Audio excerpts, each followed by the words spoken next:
Hi. Don't laugh at me. Don't laugh at me. Don't look at me. This is the most awkward part of doing this, is me starting it. Begin. Hello and welcome to Saturday Morning Movie Club.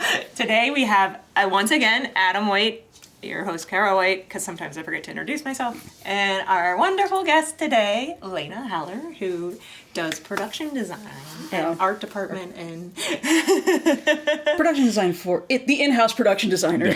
You have done our production design. I was just talking about that with somebody yesterday, and I was like, "Oh, you just have Leyna do all my production design for anything we need."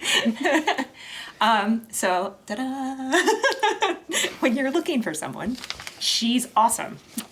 So today's show, we are going to surprise talk about movies with great production design. Leyna, do you want to talk about anything that you've been working on recently or have worked on recently? Or I have a better question. Okay.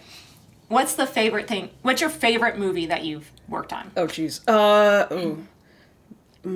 That's a tough one. That is a really hard... And in what way? Right. Yeah. Some are well-paying, some are fun.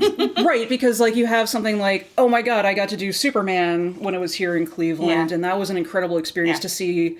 You know, we don't often here in Ohio get the big show like that and really get to experience it. Like, you know, you do Fast 8 and you're just like, here's a trash can and there's a car and, you know, that kind of thing. But like, we did some really in-depth dresses on Superman, so being able to have that experience was incredible. Doing something like Judas and the Black Messiah was a really incredible experience too. It was a really good art department. We were telling a really important story and recreating some really historic, like we recreated his apartment that he was assassinated in. Which looked cool. Yeah.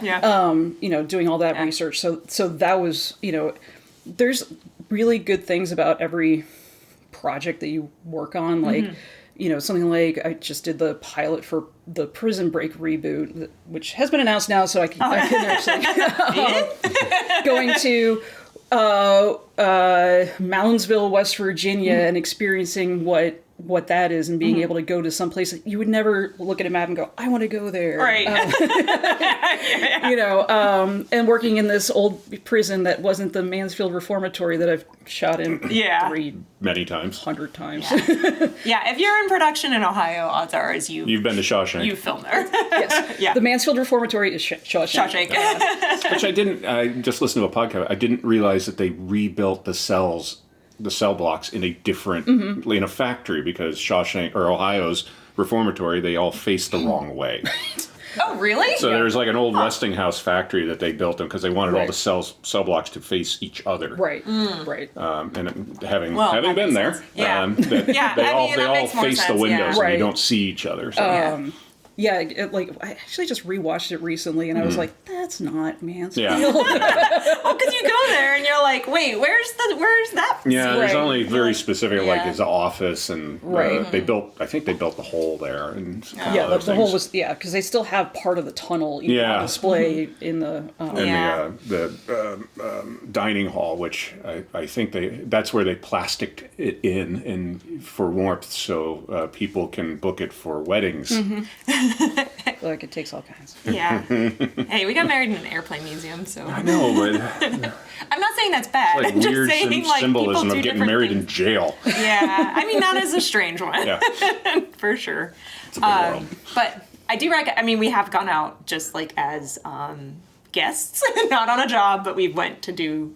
Was it a tour that we went to? Oh, down there, yeah. I mean, it's been like over a decade Yeah. since we did, but like I have cool stuff. So like, if you're interested, you should go check it out. So those are good options. Those are good. I mean, like I said, like every single job, there's the good and the bad, and you know, mostly good in hindsight. No, but yeah, it's such a broad question of like, what was your favorite movie to work on? I know, like, people ask that all the time. I'm like, I worked on Carol, but I was so green that I didn't know what was going on, but it was a cool experience. It's a great movie too. That's the first time I ever worked on something where like I was fully immersed in a set. Yeah. Like, Oh, cool. Like it was like downtown Cincinnati, and they even had to repaint the streets, like because the striping on streets is different in the 40s. So that's cool. And it was like this whole intersection that we completely redid, and they construction and scenics did this whole like all this signage and everything. They painted out the signs, and I was opening set, which that means, you know, when you when the prep crew that I'm usually part of, we pass the set over to the shooting crew.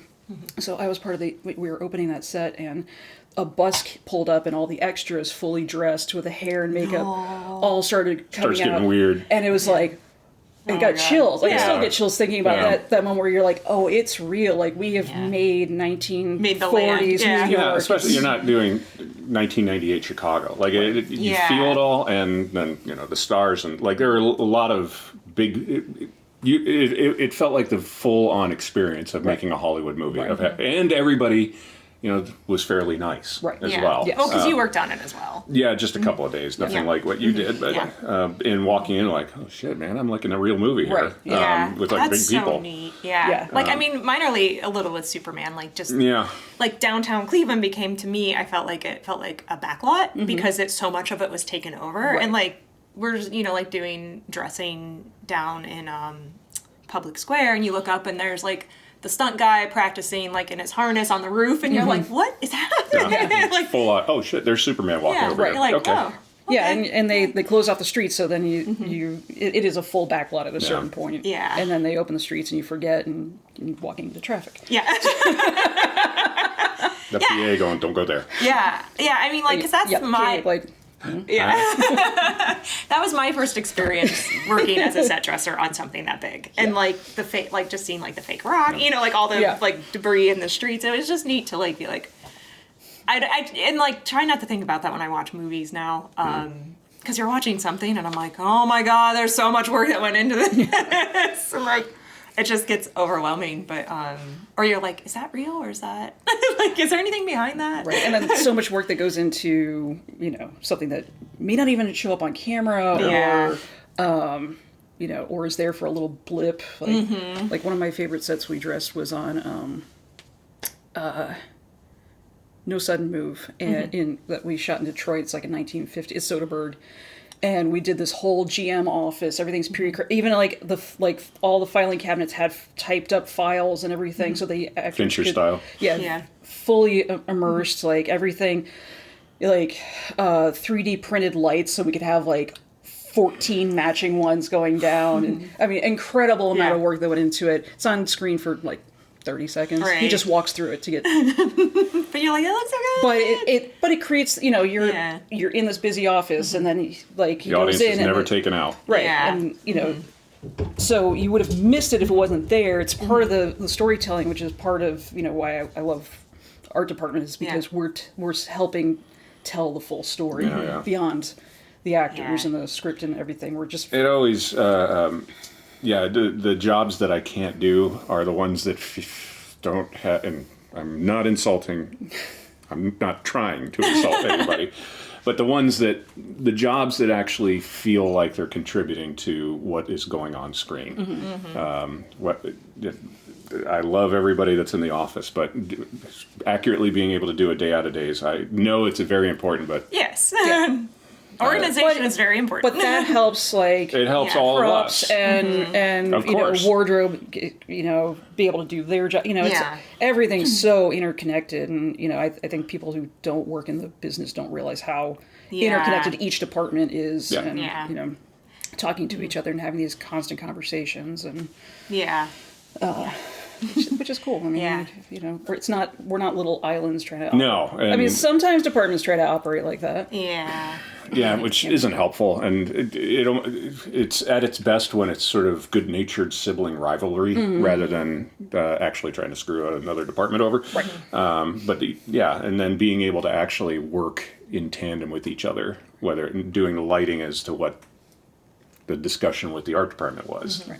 Yeah. Let's lean into everybody's strengths. Right. Yeah. Yeah. And like you were talking about, like things that you work really hard on, you barely see on screen. I was just having this conversation the other day. Native Son, when we worked on that together, that punk rock basement was so fun. Yeah. And then it's not even in the movie. Like, aww. And like Cherry had one that I really liked that was like all monochromatic. So it was all gray because it's supposed to be like in his, because he's colorblind.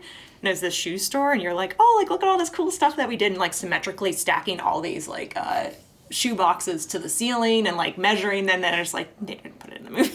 Yeah. Like, whatever. And I did that a lot on that one because you talked about all the banks, because the bank robbing montage. Oh my God, we then decorated so you many decorate the banks. shit out of it, and they're going by in this fast montage. Oh, we did like one in Akron that was giant, and we did all of this stuff to it, and it looked great. And it's just like him at the counter, and it's all dark and harsh lit, and you're like, oh, Yeah. whatever. Yeah. I know it existed, Right. so. But like one of the reasons I think, and like, you know, being in this industry and doing stuff like this, and people always asking you questions, being like, what's your favorite movie you worked on? Or, The next like, one. why did you want to do this? And I'm like, or like, what's the movie that got you, like, what made you want to do this as a Right. kid? And I'm like, well, I don't know. I do know that. What's the movie? The Beauty and the Beast. Oh, I originally wanted to be an animator. Okay, yeah. So, like, I saw that movie. It was the first movie I saw, like, 3 times in the theater. I was just, like, entranced by it. I watched that so and many so, times. Yeah. up until, like, even going to college, I was picking my colleges to be an animator. Nice. And then life happened. Yeah, yeah. And so, blah, blah, blah. Cut to, I'm getting an art history degree. And I see this ad in the paper for... they need an illustrator for a short film. Nice. And so I did that, and I was like, oh, this is cool. And then I went and did the next film with this director that was, I mean, this is Gainesville, Florida. This is, you know, a million years ago. And it was the first time I did a set where we were building out this, it was an abandoned house, and we were building these sets, like retro futuristic kind of stuff with I like that. and it was very experimental and arty, and you know, I'm basically this guy was doing like in theme with one of the movies we'll discuss, genetics, and he was growing babies in fish tanks, and so I'm having to like sculpt little fetuses. And my roommate's coming home going, What? Don't worry about it. and like filling these fish tanks with, and like putting bubblers in it, and like dyeing the water, and I there's love no that there's stuff, no though. water in this place, so I'm like filling up tubs in the back of my car from my apartment, and like I mean my God. real like Oh my gosh. real Scout is more about than the look. real I mean it was just what was available to, everything was Yeah. free. It was like Yeah. you know, whatever we, you know, beg, steal, and borrow, you know, Yeah. eating 76-cent hamburgers at the Lewis Burger next door. We're just talking about this.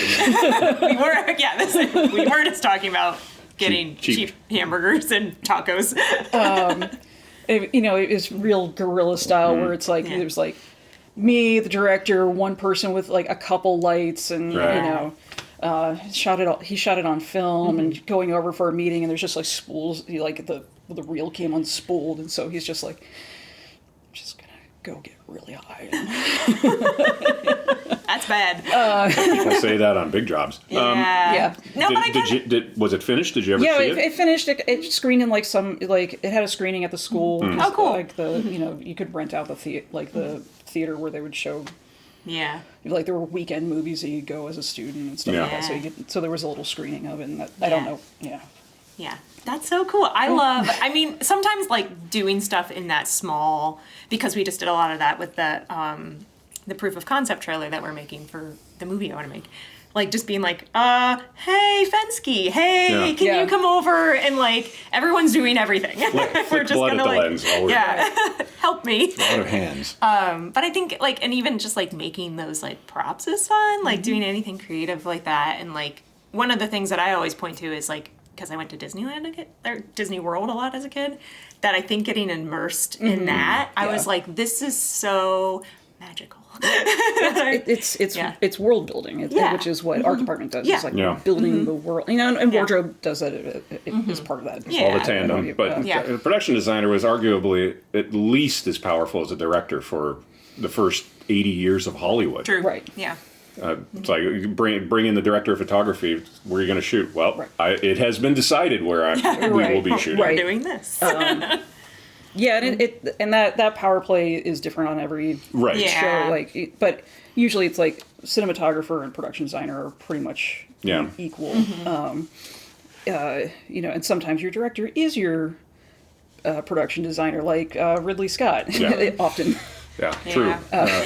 Yeah. Or Guillermo del Toro. I mean, Yeah. From a top down like that, like Yeah. as director of photography, like directors have come up to me, it's like, I really don't know anything about camera. You decide how it should be shot. Okay, Yeah. I should get two salaries.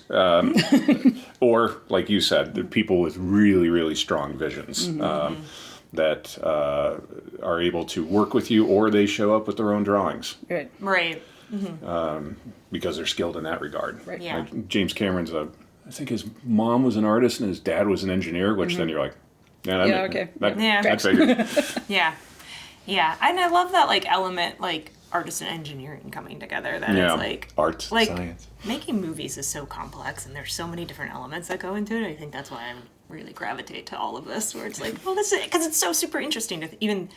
God, I'm such a dork. I just like I think about this all the time. I'm like, oh, like. And like all these like epiphanies happen, but they're so stupid that like I don't ever remember that. But I was like, oh, maybe that's why this. Like, I'm like this, or Somebody successfully pitched Sharknado. Nothing is stupid. I didn't say my ideas are stupid. I just mean like when I'm thinking about how our industry works and like how people work together, Oh. and, like my analogies for things. And I'm like, is that a right analogy? Hey, all right, we're gonna not talk about this anymore. I'm getting sweaty. Do you have something on underneath that this time?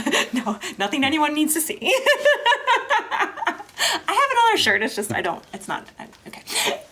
So speaking of Guillermo del Toro, I know what was Let's talk about the first movie. Or we'll talk about Crimson Peak first. Okay, so I picked Crimson Peak. I love this movie because It's a library copy, so there's a barcode on it. Crimson Peak. It's a haunted house movie. It's really That's okay. I do it all the time. it's a love letter to like the gothic romance movies of like the old Edgar Allan Poe, Vincent Price movies and that kind of thing. This one I really love because the set is a character, like the house is a character. The other thing that's absolutely incredible is they built the whole Which is house. insane. So like if you've seen this movie, like it is massive. It's a intricate. It's a 3-story set. Yeah. It's like when you walk into the Allerdale Hall, it's all open. And what they did was, because Guillermo del Toro is a world builder. He's one of these, like, he's very particular about every single little detail. Like, especially if you watch any making of feature. There's actually, since you have the DVD, there's a really good making of. Okay. I'd like to point out, just a quick side note, look how small the text is on this. I was like, it's like almost illegible. Sorry. Because I was trying to read it when I was watching. I was like, wait, I want to like look. And I was like, oh. But he's very, very detail oriented. He knows what it should look like, and while he does collaborate with the people that he works with, the vision comes from him. And he's very openly talked about loving tradespeople and loving the craft. So I know this is a necessity for a lot of different jobs, but for virtual set extensions and all that, it's not his first go-to. He wants it built practically. And if I'm the only green screen on Crimson Peak in the house was there's an Oculus at the top. There's a hole in the ceiling that like leaves and snow. Which is a great element through the whole movie. Right, but that's the only green screen. Everything else is real with translation.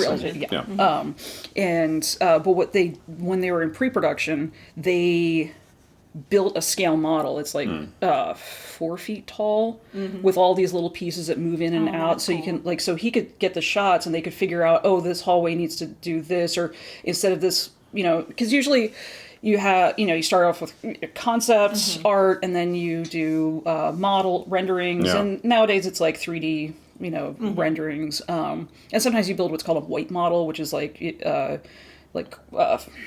foam core. It's like and it can get pretty detailed. But this was like a dollhouse almost, with little pieces that come in and out, and you take each layer off because there's practical previs. I love that.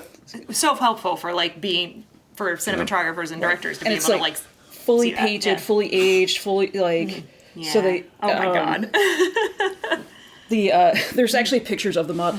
The Art of Darkness. I highly actually I really recommend if anybody's interested in like filmmaking and stuff. There was a lot of these like making of books. Yeah. And like hunting down on either YouTube or DVD like the making of featurettes because that's what really like drove my desire when you sit down with the DVD and you're like, okay, making of, that's cool, that's cool that they did that, or that you start getting a gist of like how the production designer's thinking, how this all comes together, like how they did it, like kind of peeling back the layers, and it's just as magical to see how they're like, oh, we want a rainy street in this stage. Well, instead of doing wet downs every day, we're gonna just roll shellac out so it has a sheen to it. That was Sweeney Todd that they did. Oh, wow. that. Wow. I like it. Yeah. I mean, it does say, I mean, like, I don't know what that cost is, but like it's probably... It saves time. It saves a lot. Time is Well, money. and it's a safety thing too, where it's like if you create a sheen rather than like doing wet downs, having, you can really fuck up a lot of things. Yeah. That's People, okay. electric. Are we allowed to curse on this show? Oh, we have for about 11 of these. So. Do whatever you want. I mark it that it's not appropriate for children. Yeah. Which is odd because, words. Yeah. Don't even get me started. Different podcast. Yeah. So, Allerdale Hall in Crimson Peak they made it into its own character, even to the point where it's like down in the basement there's like one of the plot points is there's this clay that they're sitting on that they're trying to mine to revitalize the wealth of the family, and this clay oozes up into the house because it's like the house is supposed to be slowly sinking in, so it's bleeding. Right. Because it's it's red clay. Right, And it's like this. That's one of my favorite elements in that story. Yeah, and they actually like push the clay out, like, it oozes through the walls, like practically. There's a part where she steps on it and it comes like oozing out of the floorboards, and you're like, whoa. Wow. And and it's it's also something that shows like the storytelling within the storytelling, where it's like the basement set is they're referencing the Middle Ages, like that's how long this place this mine has been around. It's like you go back to like the 1400s and it's all rough hewn and everything's been built on top of it. So up to the point where it's Gothic revival, and you're telling all these these stories of without telling it. Right. And like showing the age of the place without being dumping exposition dump. I know. I mean, I just rewatched it yesterday because I saw it when it first came out, and I liked it, and I was like, I don't really remember it. So like putting it in, I was like, okay, now like you start watching it, and you're like, oh right, like Loki's bad. Like He has a name. Thomas Sharp is the character. Tom Hiddleston is the one of the leads in it, but I don't want to ruin it for. I mean, everyone probably seen it or whatever. But like it does have that like the twisty, murdery plot that happens as it goes. And the second time watching it, since I knew like the twist, like it was more fun to like story wise be like, oh, like all these conversations mean so much more. What the setup is. Yeah, you're like, oh, they're totally just telling it to you, but you don't get it because you're not in on it. So I like that. I mean, I do like that story, but I also really like that when it starts snowing and like the red comes up when they step in it, and I'm like, how'd they do? Like, I mean, I guess I'd probably, put something red underneath. Yeah. Red, and it could be the normal potato flake type fake snow that would do it.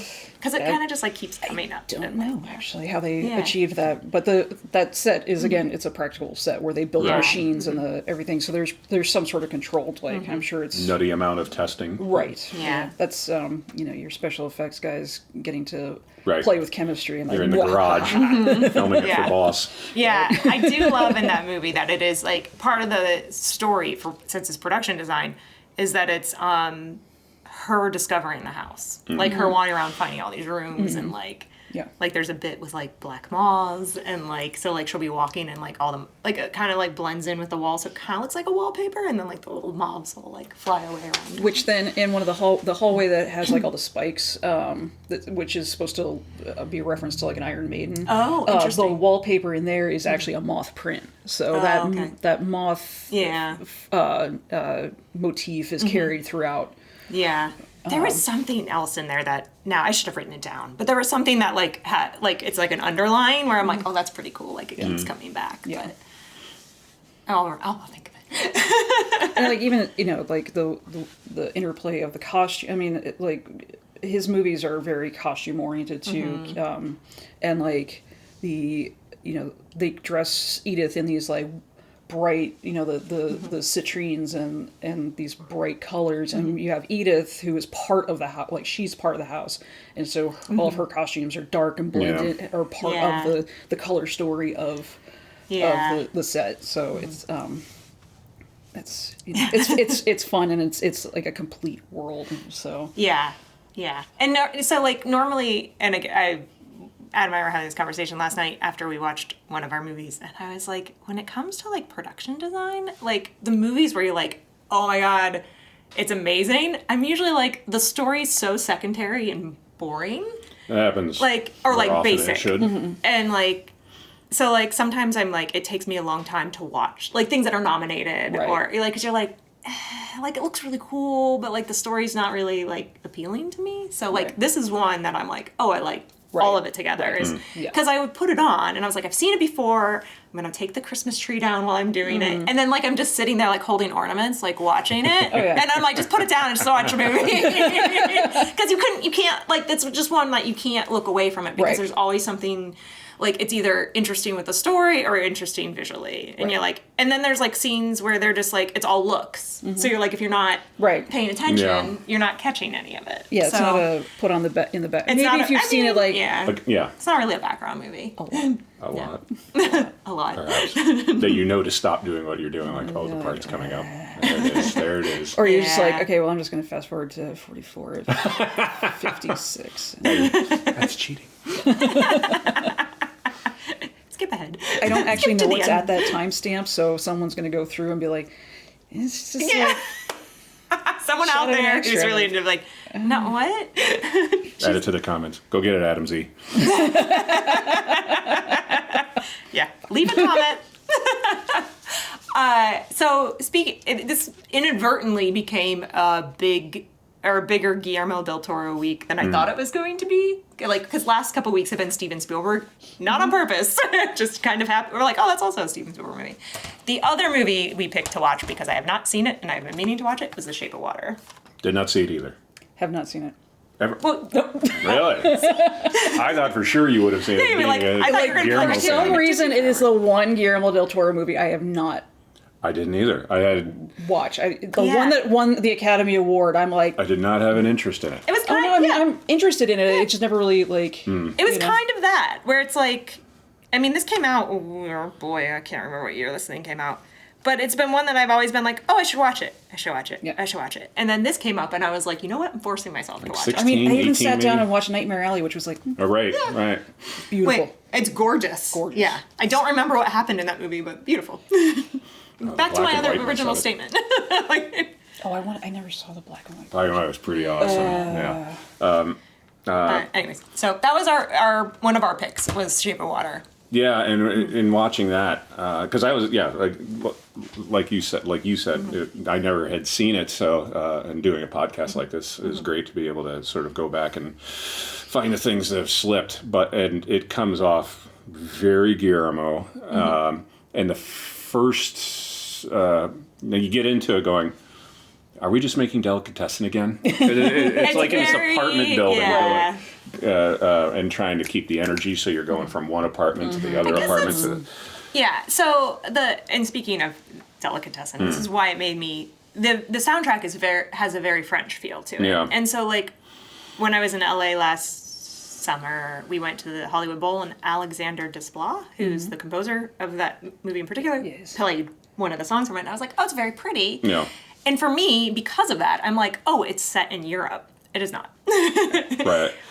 So I was like, that took me a while because I already had that preconceived notion where I'm like, that's not what we're doing. But as far as like production design goes, it is very green, and they say that a couple times. And that became, and I'd like to know. I mean, besides the fact that it's like a fish guy, but why? Because like they make it into a plot point, like. Michael Shannon's the bad guy, and he like gets a car, and he's like, I don't like green, and he's like, it's not green, it's teal.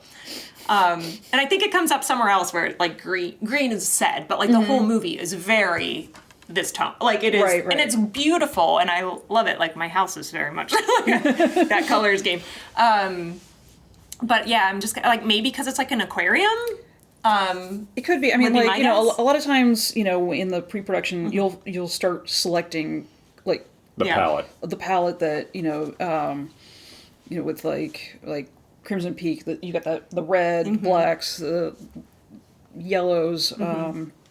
So that's probably just. I'm not even sure who the production designer. I can't read that. Yeah. Jesus. Oh, who's that for? So I'll Google it. there is a. I mean, and you don't necessarily need to understand why. It's just, you know, that's part of the storytelling. Part of the like, decision. Yeah. Yeah. As we say to the students, every single thing, every aspect of every movie, if they're doing it right, should be important. Yes. And critical to what is trying to be done Yeah, with the audience. Everything that winds up on screen is a decision For the audience Or- manipulation. or a lack of decision. I might butcher it. Paul Denham Osterberry? Is the production design? Yeah. But I mean, yeah, like, do you need to know? No, but like, it's like, that's the feel of the story. Right.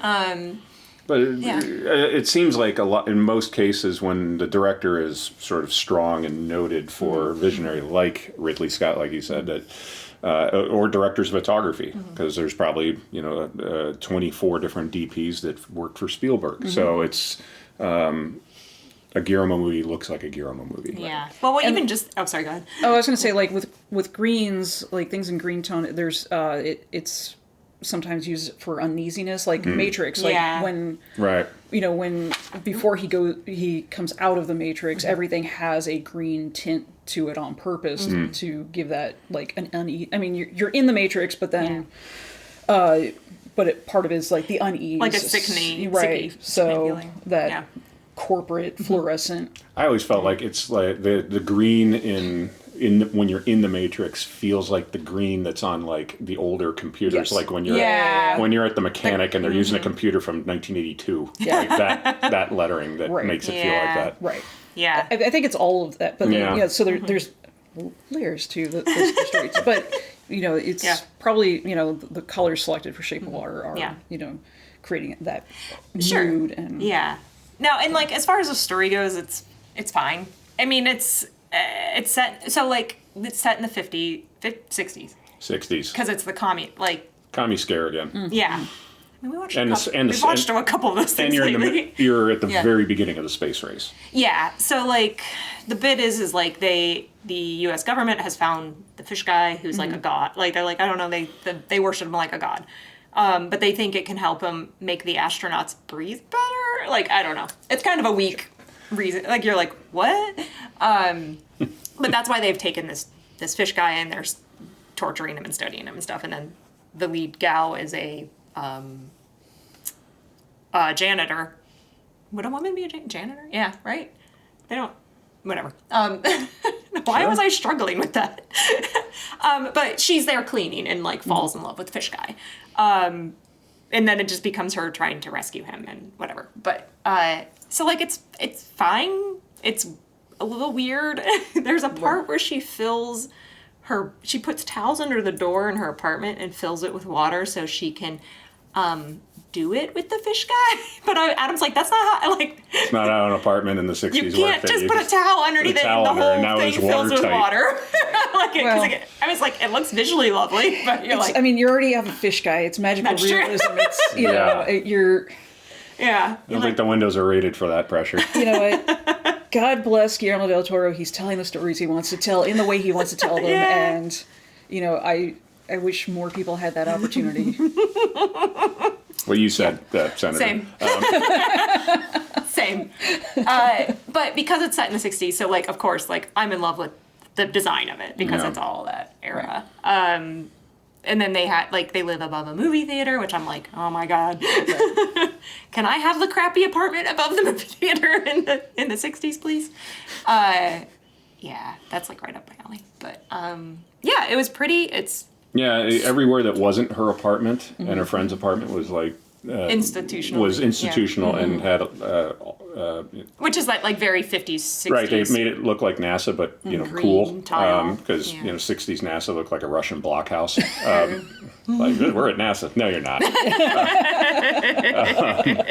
And then her apartment, like, designs were all oversized. Like, it's 80s Tim Burton at that point, of the window being ridiculous, and the bulkheads of the apartment being ridiculous. There's a very upsetting thing with the cat that reminded me. I was like, I don't like this. If you've seen it, I don't want to ruin it. I don't want to upset anybody. But enjoyable, and and goes back to your point of the super duper world building to put you in there, which was its strength. And I in my brain, let the plot go along, Right. Because I just want to run around in the world. Yeah, more. like, okay, what are we gonna see next? If it was 2025 story of this, I'd be like, Right. Yeah. Yeah. Yeah. So, so here's a quick question for everybody. So, like, normally when we do this, we pick different categories of movies. And this week, I wanted to just focus on production design, but I was, like, also picking from different genres. So, like, Crimson Peak is horror, period horror, or what would you... Gothic romance. Okay. Yeah, like... you said Poe. I mean, I think Yeah, it's very Poe. I think if you are a studio executive trying to market it, it's horror. Yeah. I wouldn't Let 'em do that. Yeah, because it's like there are murders and there's ghosts and yeah. blah blah blah and other unsavory things. Yeah. Game of Thrones. Yeah. Hey, check the trigger warnings on this one before you go into that one. See it as a group and discuss. Yeah. There's... and... Again, on the second watch, I was like, "Oh yeah, this," and then I was like, "No, not that." I was like, "Remember that wrong." But like Shape of Water, fish romance, like, because it's not. I wouldn't say sci-fi. Like, I mean, it's or is it just pure a on romance? fantasy. A little Beauty and the Beast. It's very. It's got a very. people- I guess where would you qualify a classic creature feature? Like those are kind of the like old school Universal. yeah, well, that's kind of what it is. Yeah. Yeah. So I mean, it does tick, goes down and ticks some of the boxes of they don't, not as much, but slightly. The villagers all get their pitchforks out and come after the monster. I mean, it could also be shuffled into sci-fi. Yeah. Yeah, it says magical masterpiece is romantic fever dream. I don't know if fever So dream's can a weekend the right... in Cabo. I don't know if fever dream's the right Yeah. word for that, but okay. Romance with a fish. And it had Two romances. Crimson Peak is also a romance. Technically romance. Two romances. It's a director in love with his house. yeah. Somebody write a story so I could shoot in here. He loves his house. So what was the second movie you picked? Do you want to pick? I don't know where I want to go next with. Okay. Well, let's see. What's it? Fine, we're gonna go Gattaca since we were talking sci-fi. Yeah. Okay. There you go. That's a. I love Gattaca. 1997 little sci-fi like Ethan Hawke. yeah, Ethan Hawke coming off of Reality Bites. Uma Thurman is doing Batman and Robin. Like they're at the height. This is where they actually meet. This is where they met. Yeah. Jude Law's first American film. Baby Jude Law. Yeah. I was watching the trailer before and I was like, oh boy, everybody's really young in this Yeah. movie. Anyway, so the idea is in the near future, your place in society is determined by your DNA, Right. and so it's that what you look like doesn't even matter. It's are your genes good? Are they bad? Yeah. And you have Ethan Hawke's character who is bucking the system. I mean, that's really what it comes down to. And what I love about Gattaca is it has this. It's a vision of the future, the near future, that we don't really see anywhere else. It's this it's like almost brutalism. It's like post-war. Everything's really clean lines. Yeah. Like it could be a little Art Deco. Could be in the 60s. We don't know. It's also like a really good. It also shows you what you can do with a little bit. Like because a lot of the scenes like when they're at their desk, when they're jogging for their testing to see if they can go off to Titan. Yeah. It's all the same room. They keep redressing the same room in this one building. Yeah. That's cool. And there's even like a walk and talk where where they're at their computers and the guys are talking. There's one cut, and while they're switching over, all they do is they swing the computer stations into a different orientation, take them from a different spot in the room, and walk them back. It sounds like some shoot we'd be on. Here's your room. You gotta get 5 looks out of it. Oh, okay. Okay. But the way they've designed society is everything's very like everybody wears the same suit, everybody wears a blah blah blah. So it could be the same 5 extras over and over again. Yeah. You know. Yeah. But it's like a neo noir, crime. It's a murder mystery, and it's it's this tightening of the screws. Is he going to get caught from his genetics? And I just rewatching the original trailer because it's the 90s and you still had voiceover guy and you're like, oh, boy, is this terrible? But like, cause it's like what is it like? How do you escape when every cell you shed can lead to your thing? And people shed 5 million cells a day. And I'm like, oh God, who wrote this? This is terrible. And there's like the scenes where he's like sitting in the incinerator like every morning, shuffling himself down. And then this is a great movie for props, where he has this little there's this little close up of this keyboard vacuum, which we wouldn't have had at the time, like a little handheld keyboard vacuum that varies like. Clearly something that someone Star Wars together. And, it's like a lighter. Yeah, and he like vacuums that up, and then he has a little baggie of because he's borrowing the genetics of someone else. Like it's a black market deal where he's trying to pose as this perfect person so that he can. So he wants to do is get off this planet. Yeah. And get in line. I want to shirt. So he has this little baggie, and it's like he vacuums it up, and then he dumps eyelashes and skin cells and stuff, so that because they do constant checks about this, and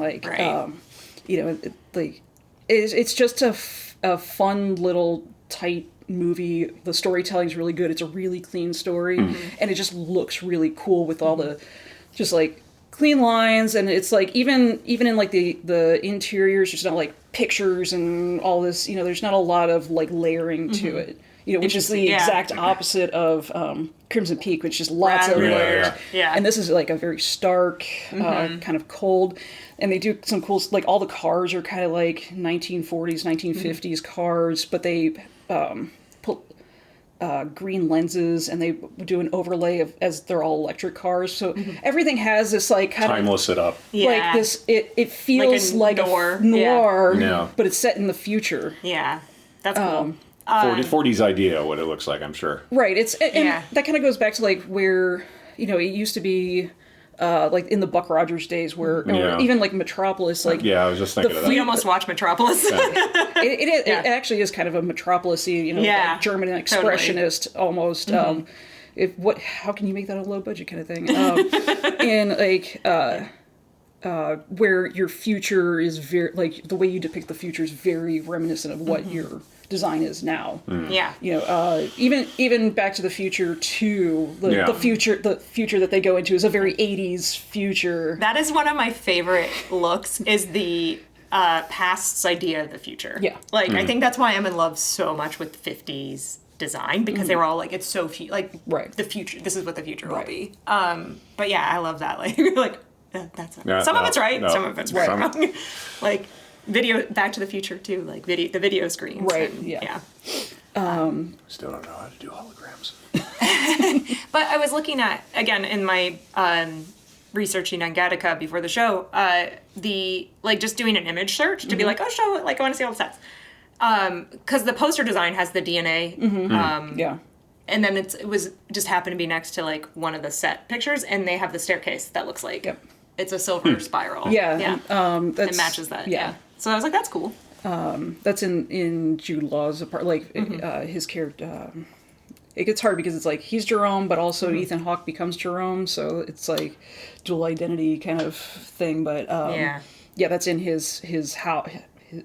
But again, the house is like it's the sets are more about angles and shapes and everything, and even like some like in the one jazz club they go to, because of course they go, it's a noir, they go to a jazz club. They have like these like dreamy little curtains, but they're used as shapes again to kind of cut off part of That's we're having very this type cool. of, the way it's shot is really smart too. Like there was an interview with the location manager of all things, and he's like, we were scouting angles, we weren't scouting places. It was I like that. it's like because that's a very like Art Deco kind of feel too when it comes to shapes. So that's cool. See, I know something. It's just, and like it's another movie that uses green. Like there's like everything's very monochromatic. It's like their uniforms are black and white. Like their stations they use a lot of browns, like oiled bronzes, that kind of thing. There is some chrome or like nickel, like brushed nickel sort of looks to it. But then there's just this bright, like the computer monitor, like old computers used to have black screens with green letters on it. Not just dark mode. The original dark mode. But that shade of green, that like bright shade of green was projected at, like there would be washes of that shade of green in places. And like, do you remember who directed it? The director was Andrew Nichols. I don't know that name. Yeah. What else he did? You guys continue shouting. I'll look it up. I'm starting a new thing where I'll actually do. Cut to the touch pattern. Well, everyone talks about it instead of us going. You need to have like a sock puppet off to the side who just does like the IMDb. Like, can we get Fensky over here to be our sock puppet? Do a triumph sock puppet. Just shout the answers at us. We did that with Amy and Jim. Yeah. That was. See, it was a good implementation, I think, for the show. What were we? Gattaca. Dee-doo-doo. When they go to space, they wear suits. And apparently, the director had to show the producers shots from 2001: A Space Odyssey to be like, no, we've established you can go to space in suits. In a suit. Yeah. Because the producers were against it? Yes, it was like the one thing that they were against in this entire That's movie. what they dug their heels in they about? Were like, nobody's going to buy that they're going to space in suits. That, of all the world that we're building. Yeah, that feels very 50s sci-fi. Not the genetic fascism that we're discussing. No, that seems actually on the mark right now. You could just wear a suit in space. Okay. And that's another, like, the way they shot that was very minimalist too, where it's just like lights through cookies. And, you just see these people. It's like passing their faces. And there's lights and it's sound, and they cut to like the blah blah blahs and the rockets that make the boom parts. I've learned nothing about space or airplanes from working with these two over all the years. All of our work has been a lie. We'll bring that up next time we interview an astronaut. The thing that makes the boom part, talk about that, Colonel. I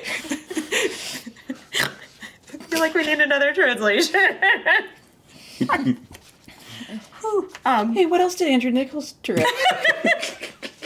Funny you should ask, because I have it right here. The next thing he did was The Truman Show.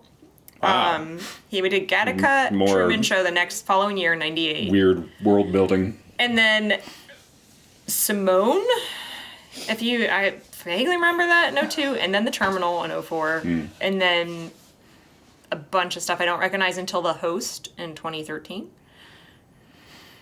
That's it. Everything. I mean, like, he's got a bunch of other stuff, but I don't. I don't recognize any of them. Yeah. Not to say that they're not worth watching. Yeah. I just don't know them. So yeah, that was Gattaca. Do you have other notes? I know you had a note about Dolly. Oh yeah. So the interesting thing about not that Dolly. Well, yeah. So because I was like, oh, where is this in our place? Because it's having this whole conversation about the genetics and DNA because they process DNA so fast, and that was like part of the fantasy of it is. Like there's a shot where a woman goes up to a little counter and gets a swab, and she's like, yeah, I just kissed him like 5 minutes ago, real good one, and she gets his DNA sequence to find out who he is and if he's worth pursuing in a relationship. Wow. Because The original Facebook stock. part of the gist of this world is that parents select for genetic. Yeah. And so like Ethan Hawke's character was a natural birth or what they call god baby, and like they. For their second kid, they're like, no, we don't leave anything to chance because he might have a heart condition. That's another underlying tension of the whole thing is, does he have a heart condition? Doesn't he? Right. If he goes up into space, he might never come back. Yeah. Yeah. But I was kind of like, where are we in genetics? And it was released the same year that Dolly was created, which is... I mean, everything was. Talk about that at that time, and I mean, Jurassic Park sort of laid the groundwork. Right. When the novel came out in 89, 90, Right. When that, and then you're off to the races, and Yeah. having Dolly get cloned at that point, which at that point you're like, oh shit, people will be cloned by 2000. Well, and yeah, Not so much. We did see... sorry. That was a big conversation happening at the time. Yeah. Because we're in the weird science, like the weird science part of DNA. Right. Like, what Yeah. can it do? What can it Right. do? Like, I don't, Yeah. Yeah. We saw the actual real Dolly stuffed in one of the museums. Was it England or Scotland? I was in Scotland. Yeah. We're like, cool. For anyone at home who doesn't know who Dolly is, Dolly the sheep was the was first clone? Like Yeah, completely clone. genetic, yes. identical of clone. something that complicated, like Yeah. they took Yeah. earthworms and stuff like Yeah. that. But it was miles before there were weird companies to say that they would clone your dead pet. Right. Yeah. Which exists now. Yeah, I mean, like, that's a big thing. Like, I took a class in film school, which was like pop culture and history or something, or film and history. But it would be like we went by decade and like what each decade, what kind of films were being made because, and that's very of the time. That it was like DNA was a new discovery for like figuring that stuff out. So Right. everybody's like, ooh, stories. Ooh, I can do.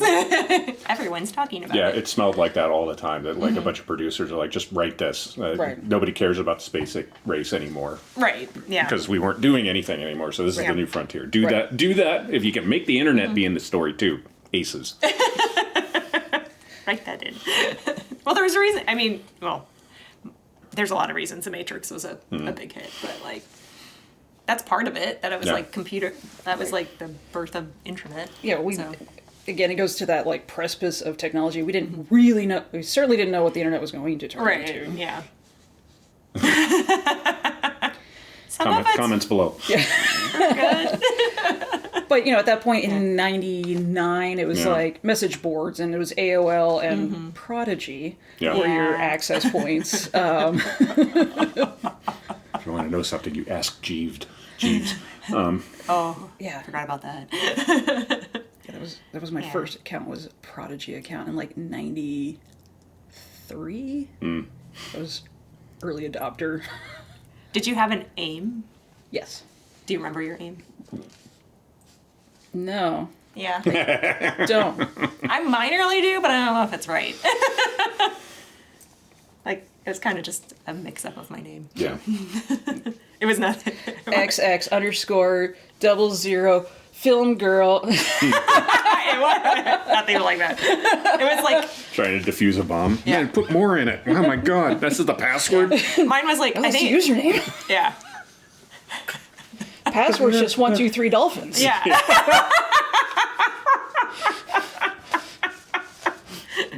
That's not the password anymore. I swear.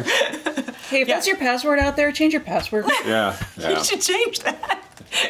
No, I think my aim was like, it was Karama, so it was like my name plus my middle initial and then Martinell, like the beginning of my maiden name. So that's what the school gave me for my email. You know how they give you like a whatever for your Sounds school perplexing. email? And I was like, I'll just go with that. Anyways, Your second movie. our second movie, so we'll go into, since we're kind of on the futuristicness, we did Blade Runner. Another neo-noir. Another neo-noir. Here's my favorite part of the story of getting ready to watch Blade Runner. Adam and I have known each other for a very long time. We've had this the whole time. This has come with us our entire... Since I've known you, this has been in the collection. And I was like, let's watch it. There's nothing in it. This has made multiple house moves. Multiple houses. And I literally like opened it and went, it's not in here. So, to all those out there, who has our Blade Return Runner? my Blade Runner. Who has it? Because we don't. It could be in a DVD player that's long since gone into a landfill. I would like to think that we would check that.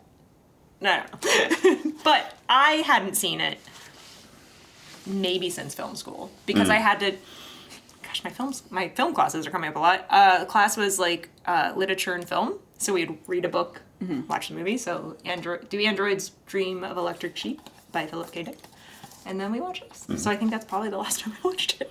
So I mostly forgot a lot of the nuances in it and like who was in it.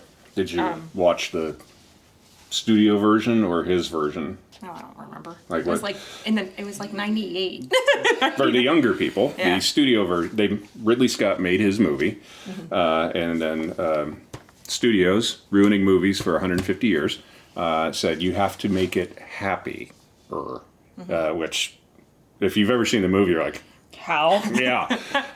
So they gave Harrison Ford a voiceover, which he tried to sabotage by reading it so deadpan that nobody possibly could ever use it, but they used it anyway. Yeah. And then a happy ending driving away. There are other small differences, but they slapped on a happy ending where him and Sean Young drive off into the sunset. I mean, question. Is it a happy ending as it is? Because they do get in the elevator together, like Yep. they're leaving.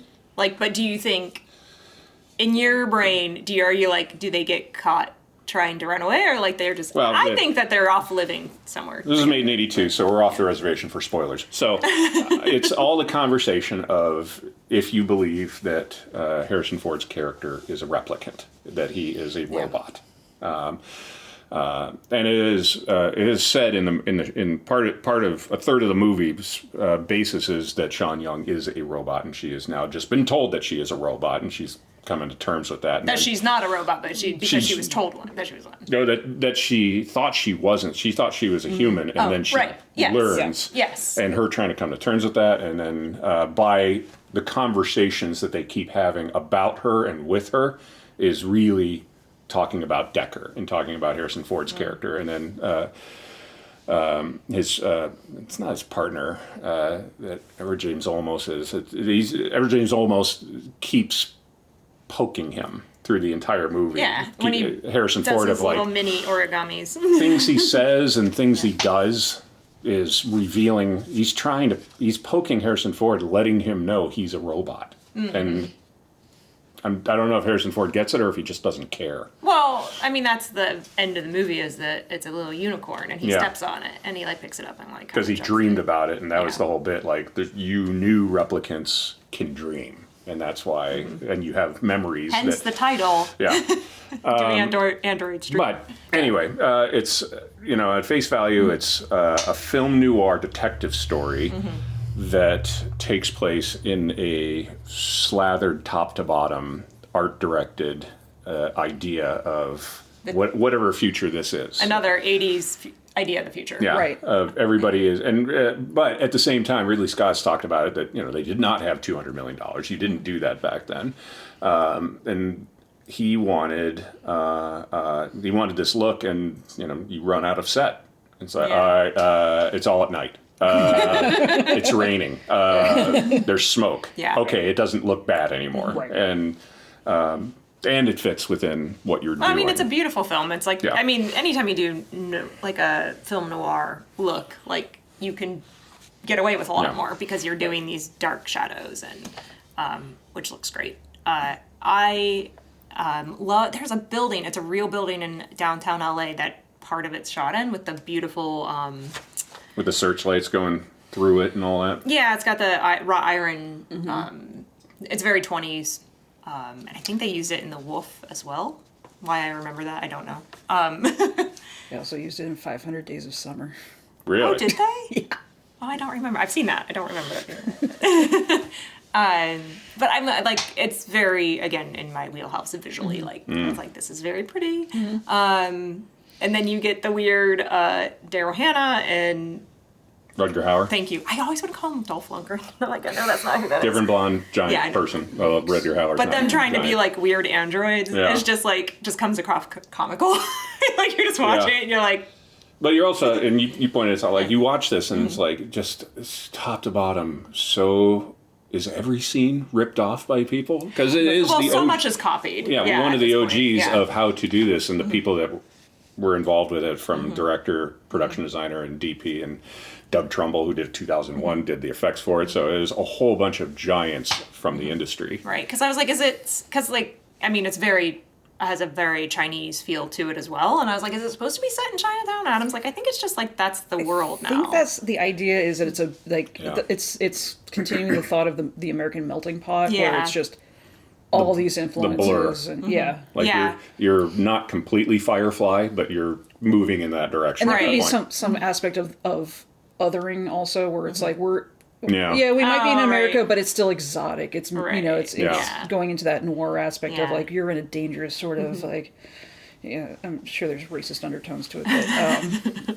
but but like the exoticism and the that goes along with. Plus, within the release realm of 1982, foreign markets weren't so top of the list when it came to that. So they're really thinking like, how can we make people in Des Moines watch this and think it's another universe? Right, and it's because you don't, at that time you didn't have the Chinese government going to Marvel going like, okay, you can have this, you can have this, you can't have that, you got to include that, no, yes, no. Yeah. Perfect. That's real. Yeah. Or James Bond, when they would the China and Russian markets, and they'd start negating who the villain can be. Right. Like, oh boy. Very open storytelling. But I do like about the design is that it also incorporates heavily the advertising. So like it's very like Times Square, where it's just, but like, my favorite in there is there's a big Pan Am one, and I'm like, that's gone. I heard rumors that somebody was trying to get that going again. Oh, really? But interesting. Again.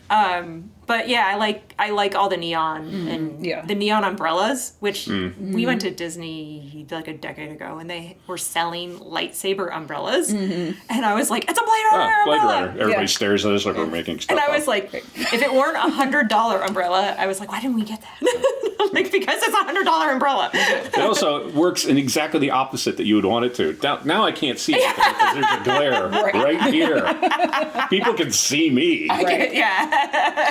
But it looks cool. Yeah, it looks cool.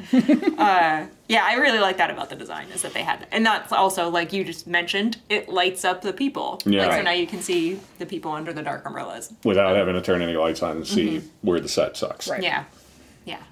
But then, like, and then also imparting that futuristic, like, look at those light up umbrellas. And like at that time, The future is 2019 in this movie.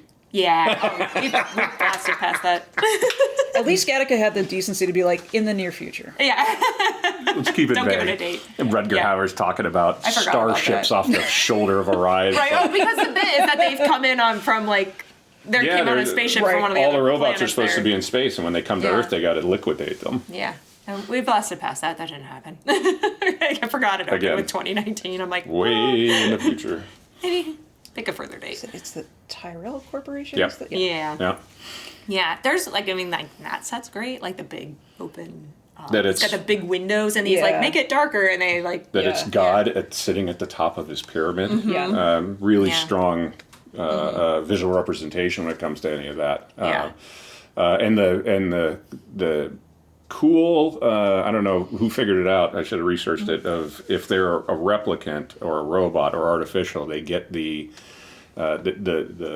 Scotch-Light technique of having the light in a way that it makes their retinas, they give them all that was cool. red eye that everybody works so hard to get rid of. But that's like with a like almost like at an eye direct, where you put a teleprompter on the front, so then you can bounce the light, so it has to be right on angle with. Right. Yeah, it was a cool effect. Like it looked great. But yeah, like with the light up umbrella. I mean, like now, like there's a lightsaber above our bar, but like you can have that, like, or like the tubes, the light tubes. Super simple, but like in '82, like where's your wire? You didn't have like all the LEDs and oh my all God, that, you had Jimmy down in his basement trying to like. okay, you're gonna figure out how to light up this umbrella. Okay. Don't touch it. It's Hey, what's really neon. Like, you gotta hold it Very, here. very fragile. Here, random extra, you're going to carry this around. Okay. And Don't break it. shooting on 400 speed film, not Right. cameras that can see in the dark now. Right. Yeah. Yeah. Anyways, so that was our second pick. Yeah, there's a making of book called Future Noir about the making. It's like it's a brick. It's like 500 pages. Yeah. But to speak about the production, basically Ridley Scott just hired someone. It's like, you're the production designer, now go. He's a futurist. That was in the credits that there was. Oh, that was a visual futurist was the Yeah. credit. Yeah. Well, I'm like, Yeah, I forgot And about he that. learned from Alien. Like, Giger did a lot of my heavy lifting. I Right. should revisit that method. Sid Mead. Yeah, correct. Yeah, I've got a book of his sketches and stuff. That it's just like all he did was like, okay, what does the cop car look like? Here's Yeah. 20 and you get that in the art department office a lot. Like, I haven't had the fortune to be in one of those offices, but like a lot of art department offices will have just walls of reference material, wallpaper samples, color samples, and you start building the world in the office. So like when you have a big show or something that is fantastical and we need to completely invent the world, you have illustrators who are just Right. It says it says in the script they're in the kitchen. yeah. Hey, what's a kitchen look like? Like right. Yeah.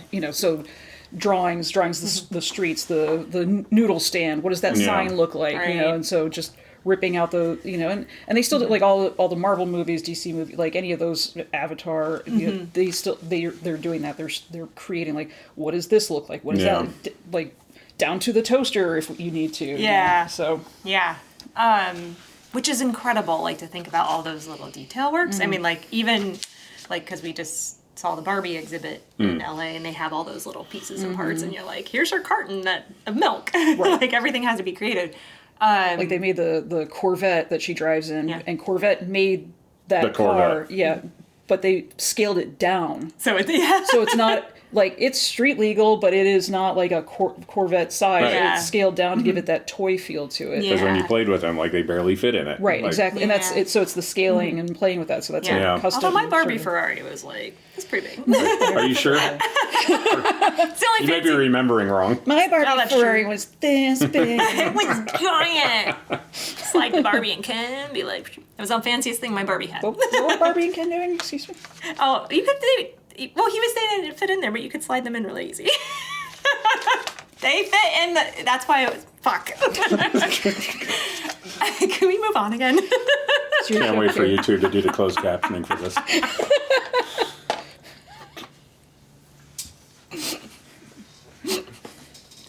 I was about to say Yeah.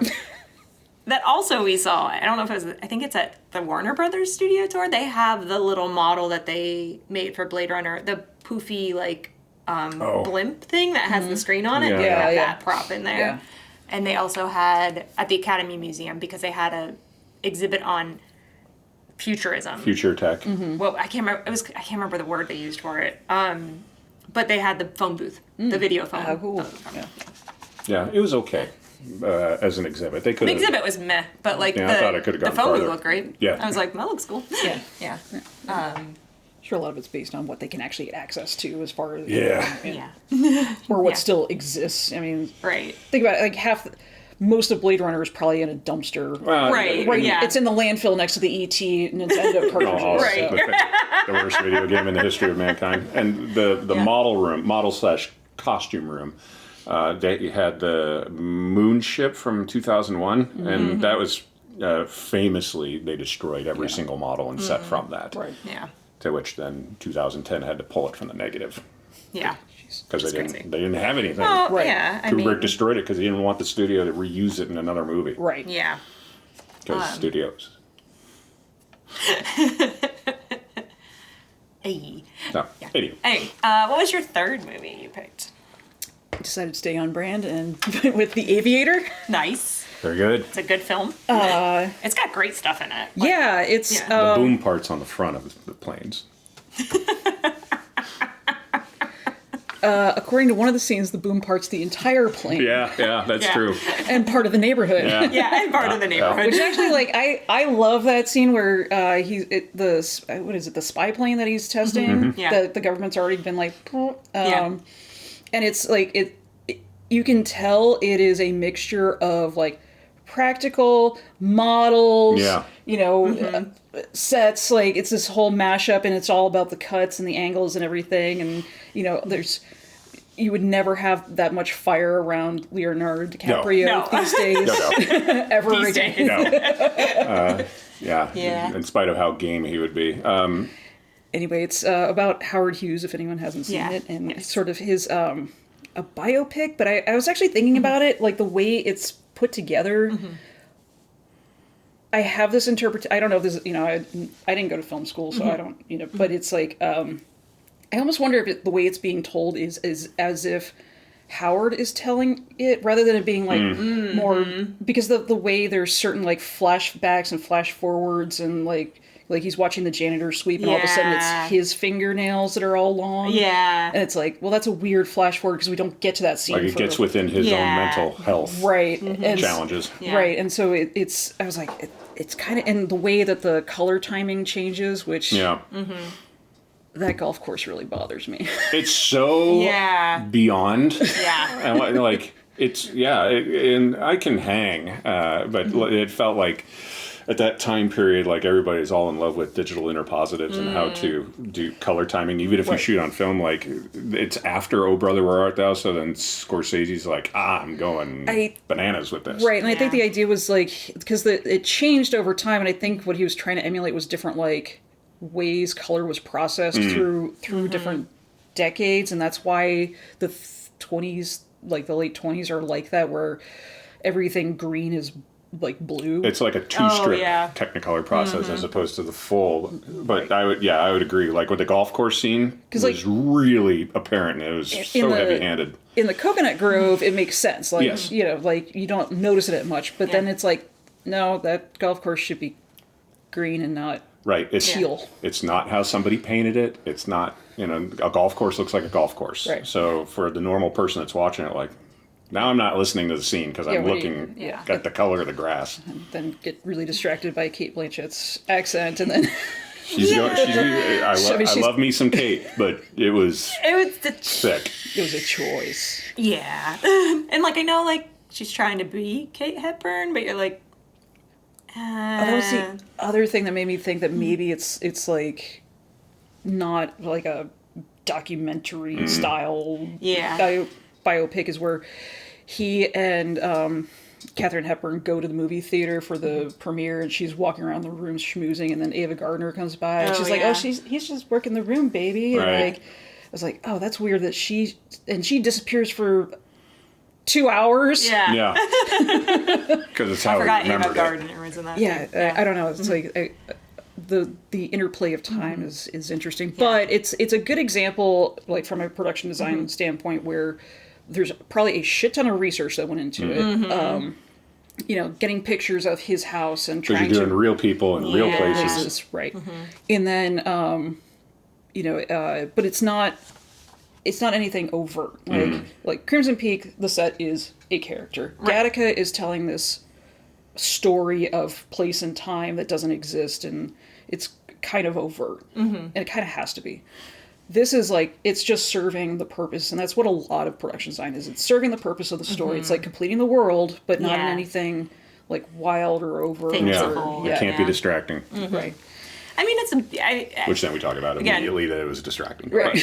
But that's like a time period that I love as well. Like I like a lot of time periods, but like that's another favorite of mine. So it's like, it's pretty. I like getting lost in that world. Right. And we love old Hollywood. And it is a bit of, this is what you think it looks like based on the Warner Brothers tour. Right. Yeah. And then there's things like they completely rebuilt the Grumman's Theater. Yeah. Because oh wow, I didn't realize that. Yeah, they built and they actually scaled it up a little bit. They built it on a backlot in Montreal. Oh wow. Because it had changed too much. Too modern, in LA. It would be too expensive to try to redo. There's too much around it. Right. Yeah. But because a lot of it is CG, and it's like the early days of digital, so you can kind of tell the difference in them coming down. But like, yeah, they rebuilt. Like, Wow. Like, so that's more research and time and love that went into like. Yeah. Which we're would have gonna been do a this. cool set. Yeah. So like Jeff Lang and I. So Jeff Lang is also a set dresser here in town. Had a whole because Superman, we spent a lot of time together. That was one of our conversations. He's like, what movie? Because he was so excited about Superman. So he's like, what movie would it be for you? Like that if you got to do like set dressing on. And I'm like, I don't know. And like everything I was coming up with was like anything like World's Fair. Like I was like, ooh, 1964 New York World's Fair. And I'm like, oh, well, they already did it in like Tomorrowland and one of the Captain America movies. I think they go there. And I was like, so I've done that. And then I was like, oh, the Chicago World's Fair. And it's like, well, they kind of did that on Loki on the TV show. And I was like, So everything I was coming up with, they kind of already did. But that would be one that I would be super pumped to like, be like, oh, it's a Commons Theater. And I was like, I guess it's more about like being able to be in like that set where you're like, this is really cool. Right. And it was just the facade of it. And that's another one where it's like, when you look at it, it's like, it's on camera for maybe 5 minutes, you know? Yeah. So you spend all the time and the resources to do it. But it was like, they just want, you want to do it right. Because if it's like... It's a recognizable landmark Right. of the industry. Right. You have to do it right. And they're not just walking through, so you get 5 minutes of, distance out of everyone's work. Yeah. Plus you get all that beautiful old aviation stuff that like we're also into. So there's a lot in that movie that is... I was noticing that a lot of the planes that they had to have made like little cutaway parts, because there's parts where they show him like pushing on the controls and throttles and everything. In the cockpit. And I'm like, yeah, okay. and just recreating aircraft like the one that he's trying to do the speed record with. There is such a it's very indicative of the time, because you look at the cars then and they match this whole smooth line with nothing's terribly angular, but it has like that bubbleness to it. And to be able to highlight having something that's very concretely real like that type of aircraft or the Spruce Goose, that then you can sort of spider the world off of. The things that they couldn't change, like what the aircraft were. I wonder if like they put a flag in that and go, everybody else, you're going to kind of derive from that to make it all match. And then having been, so for our own experience, when we made a movie called Rise Above Wasp, which Wasp was the Women Air Force Service Pilots, and we filmed in historical airplanes. And like, watching that, you're like, oh yeah, like they totally had to bust us apart. Like we shoved you in that B-29 with the slider. Yeah. And it was like nobody else could get you. Like actresses are in. That's it. Humans were not 6'2" then. Yeah, it was. It's a challenge, but we've all experienced filming in those. So 2004, you're still shooting on film at that point, so it's not like you can put a little GoPro in somewhere and just. Or even how they did Top Gun. Yeah. You have a full size film camera at that point. Even if it was an MOS camera, it's still this big. Yeah.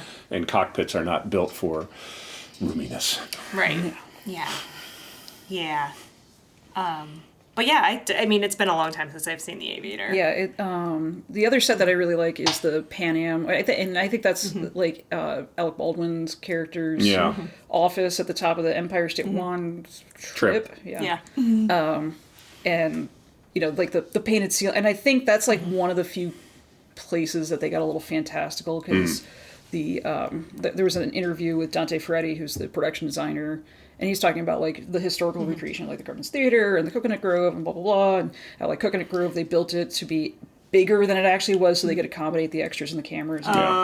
But he was talking about the Pan Am office, and he's like, I wanted to do these stars on the ceiling, and Marty's was like, oh, that's great, So I think that one might be a little one out there. Yeah. I don't think. I mean, specifically in his office, maybe they weren't there, but you hear stories of what executives did back then, and True. that is well within. Yeah, it doesn't feel out of Oh no, place. yeah. Like See these stars? I took them from Italy. Okay. yeah, just like thinking about like the scenics being like, okay, I'm going to paint these gilt stars up into gold leaf, and then this whole painting of the world over here with all the clocks. What's and the shot? It's on Baldwin like this. I mean, they're in it a fair amount, so you do see.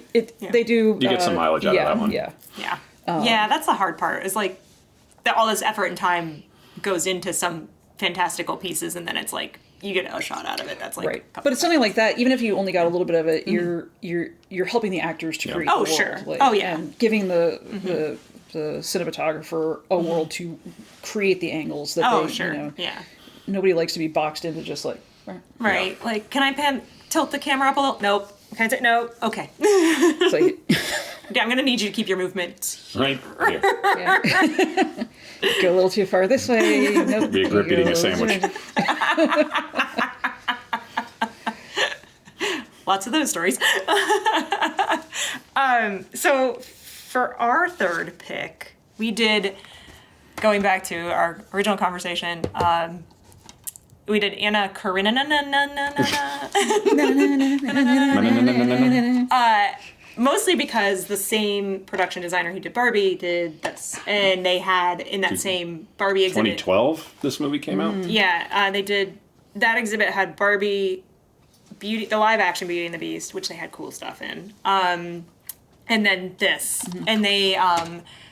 The main piece for the exhibit was their model of the theater that the whole thing takes place in. Talking about what you were talking about of having a miniature that you like you could lean down and look in through and like see the little. now even escalators. more so because the bit of this is that they wanted it all to feel like it was the whole story was taking place at sort of a quote-unquote rundown theater of a giant Tolstoy novel on how you can breathe life into it. So that, on top of wanting to see what this production designer's work is, that sounds neat. Let's watch that. Yeah. I was also a little misled because in the exhibit, they're like, I guess old theaters in Russia would like actually fill with ice, or like they'd make it full of ice so people could come ice skate in it, or they would have horses in there running in circles. And I was like, oh, that's going to be in the... I mean, it's in the movie, but it's not like like it's fantasy. Like it's fanciful and fantasy.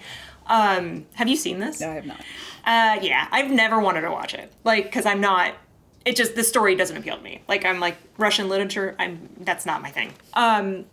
It's gorgeous from every moment. You're like, yeah, this is pretty cool. And it has those... The beginning is so over the top with set pieces moving and the characters moving through them. Right. And not knowing the story, I'm like, I can't get a grasp on what is happening. But it looks really cool, and it's like, it almost feels like the Baz Luhrmann Romeo and Juliet, where it's like, but that worked because everybody knew what, or at least for me, because I knew what Romeo and Juliet was. Well, so you're like, and also they have the same energy, but the pretext of it all being done, that the Anna Karenina's wardrobe is in the wardrobe section of the theater, and then you steady cam them onto the stage, and you see off into the wings. So it has. Where Baz Luhrmann had that energy, but they created an actual world with, No, it's very complex and very interesting. And if I had the energy, I would rewatch it. This had just to additional figure that out. Especially for that first 20 minutes or so when they're in that space and they're establishing all if that. you're just sliding into this without even the knowledge we had, but you'd be like, the hell is going on in this movie? But it's very cool from like a design standpoint, and like I'm like, how did they figure this out and block it and like With them all. because they're literally like moving walls into place and then it all closes in, and then it's like a great exercise on like, you know what that is, but then they start framing, and now you feel like you're actually in a location. And then you and then like one of the characters will get up to move, and then like the walls part, and like something else comes in. It calms down, and you get used to it. It does calm it down, but like the beginning, you're like, this is... You roll with it. And Domhnall Gleeson's character, who's sort of like champion of the people and against the aristocracy and all that, he is the only character that is allowed to leave the theater, and he actually He's goes in to location.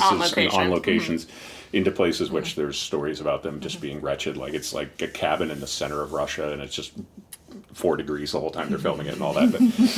But It's all very beautiful. the audience doesn't know it, so good on Yeah. that. But I had trouble with this movie just from the start. Just it's not my thing to of a whole bunch of fantastically rich people having slight little problems with each other that everybody And an just affair deserves the hardest slap possible. I was with it the whole time until she gets crazy, and I'm like, I can't. Can we move Crazier. past? She gets crazier, where you're like, holy shit. Because there's a part where, because basically she has an affair in Russia at that time, because it's Imperial Russia, like 1850 or something, Yeah. or 80 or whatever. It doesn't matter. And they're like, he can, like, if the man divorces you, like, it's better, but, like, if the woman does, like, she doesn't get to see her kids anymore and all, blah, blah, blah. If it's her fault that she doesn't get to remarry. Right, she's, like, basically, like... Homeless. Right. You're out. So, like, she's having a giant affair and telling everybody how much she loves him and blah, blah, blah. And then gets pregnant and then has the baby, but thinks she's dying. And she's like, I need your forgiveness. Jude Law is the husband. And she's like, I need your forgiveness. So he's like, I forgive you. And there's this whole scene. And then, like, she gets better. And she's like, yeah, that's when I thought I was dying. I kind of want to still be with him and love him. And you're like, whoa. I am not with it. I wasn't really with it before. And I was like, this is, like, she's a horrible person. A Padme Amidala, we think she's dying when it's just childbirth sort of way. Yeah. Yeah, it's vague. It's vague. Like, she has a fever. She was having trouble. Yeah, but she had the baby. Like, the baby's fine. Yeah. But then you never see the baby again. Because, she pieces out because she just wants to be with, I don't know, what's his name? What? Kick-Ass. That guy could win Best Picture, or Best Actor. He'll forever be Kick-Ass. Because he has a name. He's the one that she's having an affair with. But, Right. I didn't realize that's him. I never realized that's him until you say that. I'm like, oh, yeah, that is a guy. But stunning sets. Really intricate, interesting stuff. They do... they have a little horse race through the theater. Mm-hmm. So, like, they parade them around the center because it's kind of got this big opening in the bottom and all the seats are around it. And then they have the race, which goes across the stage. So, like, they do this shot of the stage happening, which is also very upsetting because the horse falls off of it and, like, breaks its back. And you're like, no, it's not really happening, but it's very upsetting. But they do a shot where they have clearly built, like, more theater, but, like, out, like, on an actual racetrack. Yeah. So, like, but it's very dark, and, like, all the horses are running through it. It's very beautiful. Yeah, or, like, the wings, if you're on a stage, the wings are 300 yards long. Yeah, or they'll go up to the rafters above the stage, Yeah. and then that's, like, supposed to be, like, the streets. So, like, it's, like, very crowded, and, like... It's in many ways, it's very effective. Joe Wright directed it. Okay. He did Did he do Sense and Sensibility? I can't. I can't remember. But he does. He's the corset. The period piece circuit stuff, is well within his work, circuit. and it was very effective. But it also. I talked about this with you, that it feels like a music video without any music, from just kind of rolling one to the other thing, and it kept this distance that I could never. It was so pleased with itself and its storytelling style that I never latched onto it. It always kept me at arm's length. Yeah, and it's like, I think that was the comment when I'm like, man, a lot of period pieces, I'm like, they're really beautiful, but, like, the story's so to me. Like, I just don't care about the story. I mean, but it does kind of go back to the whole thing about, like, with Guillermo del Toro, like, they made this movie. They took a big swing. Oh, yeah. Maybe it doesn't work, but God bless, they were I will love the swing. Oh, no, it's visually stunning. It's really interesting. Like, if this was done straight up, I would never have made it through the movie. No, like, do you know, like, because I'm not into the story. I would have turned it off. I'm sure that's what everybody said. And I loved being able to... The whole reason that we watched it was we saw an exhibit that one cat did Barbie and then this. Right. Like, and you're like, I must watch. And, like, I think... from that aspect, like, you would really enjoy watching all the sets that they and how they did it. But spoiler for a old Russian. I don't even know when Toy Story wrote this book, but she throws herself into the train onto the train tracks. It gets cut in half, and I went, so fed up with like her character. Sure. I'm like, all right, that's a good end. Can we move on now? Right. But yeah, so like that was Anna Karenina. So that was all our movies that we watched. We also, like, I see it sitting there and I don't want to talk about it too much because I know we've gone over time and these seats are very uncomfortable. That's the important part. Yeah. We also watched this movie called Matinee. Have you seen this? It's got John Goodman in it. Oh, yeah. From the 80s. Oh, my God, yes. Very Florida. Yeah. Yes. Yes. My mom and I saw it in the theater. Yeah. It was filmed in Florida. That'd be amazing 90s? to see this movie in the theater. Yeah. But it's a Mike Wendt special because he was getting rid of DVDs. And I was like, oh, I remember this movie. It is a giant mess, but I shouldn't say a giant mess. It is kind of a perplexing movie because it's basically like, it's the week of the Cuban Missile Crisis and they're in Florida and one of the kids' dads is in the Navy and he's been sent. And everybody's like, oh my God, the atomic bomb's going to get us. And then at the same time, there's the special screening of Mant. I clearly remember, like, I haven't watched this probably since I saw it. But there's like the display of the ants in the lobby of the theater with their hand. And and I was like, oh, that's so cool. Yeah. I love everything about the movie screening and all the bits they're doing around it. Like they have a guy dressed as the ant guy and the vibrators under the seats. Yeah. Like the tingler. Yeah, it's totally a tingler thing. And they do in the movie the movie within the movie is like they're in the movie theater and the people are in the movie theater and then like because they're copying the tingler because the tingler does that. And it's just super fun when it comes to like that aspect where you're like, I want to go watch that movie in the theater. And then the in Mant, there's this great part because the ant has now morphed into like a big ant. It's climbing That's the size of a bus. Right. Climbing up the building. And the police officer's, what is that thing? And she's like, that's Bill. And he's like, Bill! We have sugar. And there's a guy with like a big bag of sugar. Shaking it like a cat treat. Yeah, the movie that they're showing is amazing. And it's got like, I think the kid from Hocus Pocus is in it. As far as a few people in there. And the girl, there's one of the young ladies who's in it. Adam's like, I've seen this person. And she was... And it took him a while, and he's like, Independence Day. She's one of the kids in Independence Day. Yeah, and I was like, you're right. Kind of wearing the same kind of shirt, too. Yeah, that's inexplicably Randy Quaid's daughter. Yeah. It's fun. It's just kind of like, there's the loose connect... I mean, like, the connection is that they're like, everyone's afraid the atomic bomb's going off. Panic. The panic. And so, like... They have these, like, they're basically shaking the theater somehow. Yeah. So, like, everybody's like, oh, the bomb's... Everybody thinks a real atomic weapon was detonated. Yeah. And, like, I feel like it just needs, like, tweaked just a little. Okay, that's a good first pass on the script. Yeah, it's just missing something. Sure reminds me of The Aviator watching, like, when they make the choice of shaking the camera. Yeah. Or when they're like, okay, guys, now you're going to go like this.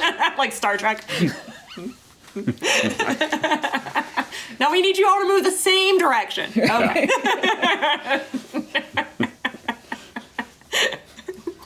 We don't have time for 2 takes. Do it right, guys. Shooting on film here. Anyways, well, this was a good show. So thank you for coming. Thank you for having me. I think we covered a lot of really interesting stuff. So Look them up. Look what up? Oh, the movies. Oh, yeah. Them. I thought you said him. I'm like, who? Look him up. What's happening? I've lost control. I'm going to go look up how a rocket ship works. The part that says boom, or makes it go boom. One call. Hello, NASA. Hey, guys. What's the part that goes boom? Oh, I hope not. Oh, I hope not.